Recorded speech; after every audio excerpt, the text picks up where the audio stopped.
Hey everyone, welcome back to Podcast and Chill. I'm Gwen. And I'm Leo. Have you ever woken up and thought, wow, I could be way cooler than this? Every morning, Gwen. Every single morning. And what do you do about it? Honestly, nothing. I just scroll through social media and check out people who seem to have their life together.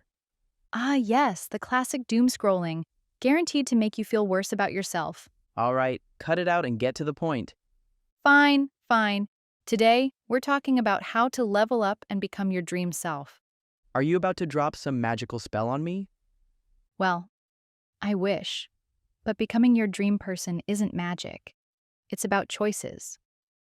So no magic, no shortcuts? Nope. Just real, doable steps. Small daily habits pave the way to success. So if I eat pizza every day, I become what? A very happy person, but not necessarily your best self. Dang. So how can I become the best version of myself? Let's figure this out together.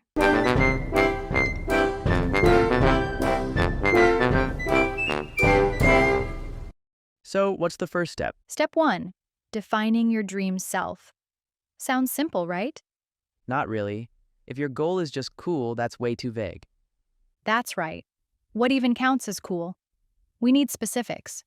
For real, does cool mean being confident, successful, or just knowing how to dance without looking like a glitching robot? Yep.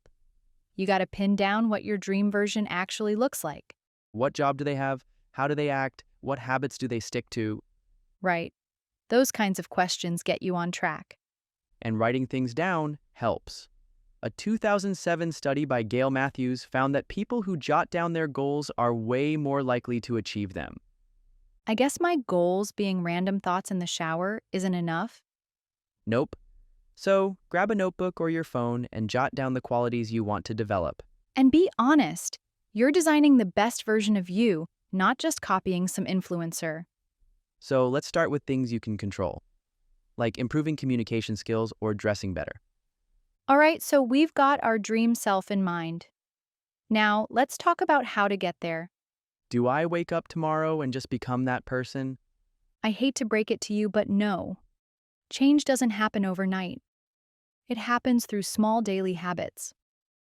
Like waking up at 5 a.m., running 10 miles, meditating, journaling, learning a new language, and cooking a healthy breakfast? That's ambitious. But also, unrealistic if you're starting from zero. Pick one habit and build from there. Okay, so maybe just waking up on time? Great start. Or try writing a journal entry. Even one sentence a day helps with self-awareness. What if my sentence is just, I am tired? Then maybe your first habit should be going to bed earlier. Fair enough. What else? Exercise. Even 10 minutes a day improves energy and confidence. So I just need tiny changes? Yep. Like James Clear says in Atomic Habits, consistency beats intensity. So guys, don't stress out about being perfect. Just aim to be better than yesterday. One small step today, another tomorrow. You'll be your dream self before you know it. All right, so I've kept up with my daily habits, but what if I still don't feel like my dream person? Like, what if I'm just putting on an act? What do you mean? For example, confidence. How do I build up confidence? Because honestly, I feel like people are just born with it. Nope. Confidence isn't something you come into the world with. It's something you work on. The more you put yourself out there, the more confident you become. So if I awkwardly go up to 100 strangers and introduce myself, I'll eventually stop being awkward? Pretty much. The repeated action method is actually used in behavioral therapy to help people get over anxiety and phobias. Really? Yep. Dr. Joseph Wolpe, a pioneer in behavioral therapy, came up with a type of treatment that showed facing your fears bit by bit helps bring down anxiety over time. Oh, that's interesting. So, what's step one in boosting confidence? Start small. Take on something new, say yes to an opportunity, or do something that pushes you out of your comfort zone. Like ordering food without freaking out? Why not? Or speaking up in a meeting, going up to someone new and introducing yourself, or putting out that project you've been scared to share. But what if I mess up? Then you learn from it and try again. Every successful person had a first awkward moment. You get confidence by doing, not by waiting. That would set me back a lot because I have so many weaknesses. Dwelling on your weaknesses is a waste of energy. You'll get ahead much faster by building on what you're already good at. So just brush off my flaws and pretend they don't exist? Not exactly. Just stop letting them hold you back. Instead, ask, what am I already good at, and how can I make the most of it? Huh. Well, I'm good at talking. Like, really good. Perfect. That means you could form strong connections, network, or even host a podcast. Oh, wait. Mind blown? Okay, but what if someone's strength isn't obvious? Think about what people point out about you. Do they say you're a great listener, creative, organized? Those are strengths too. Oh, so instead of getting worked up over my weaknesses, I should just lean into what I already have? Exactly. Work smarter, not harder. Play to your strengths and you'll go further than you think. All right, I'm working on my confidence and playing to my strengths. But I still feel like I'm not getting ahead fast enough. Maybe because you're getting distracted? What? No way. I'm super focused. Yeah, sure. Then you check your phone, scroll for a bit, and somehow end up deep in a Reddit thread about time travel? That never... Hold on, let me check this real quick. Case in point, Oh, okay, yes. But why does this happen? because distractions are everywhere. Your brain loves quick dopamine hits, like social media, endless YouTube videos, or even answering texts. So, what do I do?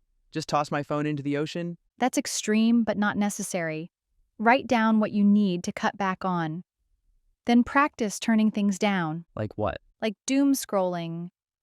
But cutting it out is hard. True, but saying yes to everything is exhausting. Every time you give in to distractions, you're pushing away your goals. That hits home. Well, the more you turn down what doesn't matter, the more time you have for what does. Okay, I've cut down on distractions, but what if people are the distractions? You mean like toxic friends? Not just toxic. Some people are just meh. You know, they don't support me, they don't challenge me, they just exist. That's a problem. The people around you rub off on you.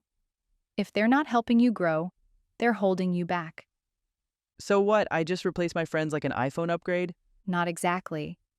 But you can be intentional about who you hang around with. Find people who inspire and push you.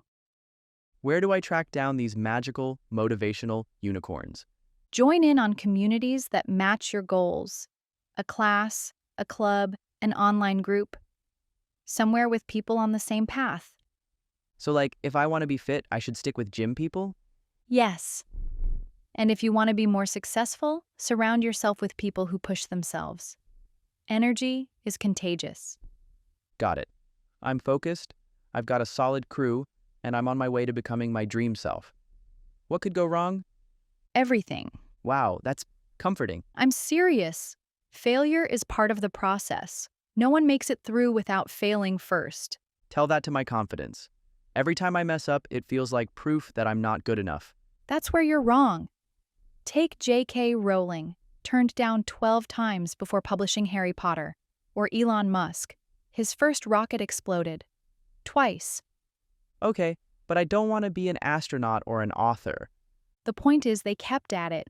Failure isn't a stop sign, it's a lesson. But failing sucks. Of course it does.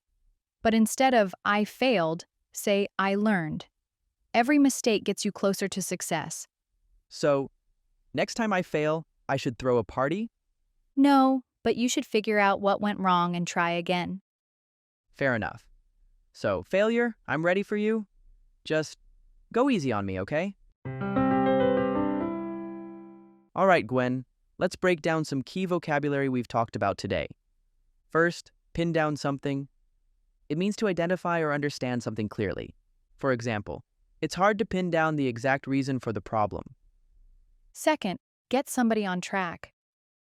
It means to help someone stay focused or move in the right direction. For example, the coach's advice really got me on track with my training. Third, break it to someone. It means to tell someone bad news, usually in a gentle way. For example, I didn't know how to break it to him that we lost the deal. Fourth, keep up with something. It means to stay at the same level or progress as something. For example, I try to keep up with the latest trends in technology. Finally, take on something. It means to accept a challenge or responsibility. For example, she took on a new project at work even though she was already busy. Now, let's discuss 2 questions about our topic. What's the first step in becoming your dream self? Definitely defining your dream version with specific details. That's right. Now, what's the key to building good habits? Start small and stay consistent. Nailed it. What do you think, listeners? Share your answers in the comments below. Okay, Gwen. Let's get to the final words. First, set someone back. It means to cause a delay or cost someone time or money. For example, the car repairs set me back $500. Second, brush off something. It means to ignore or dismiss something as unimportant.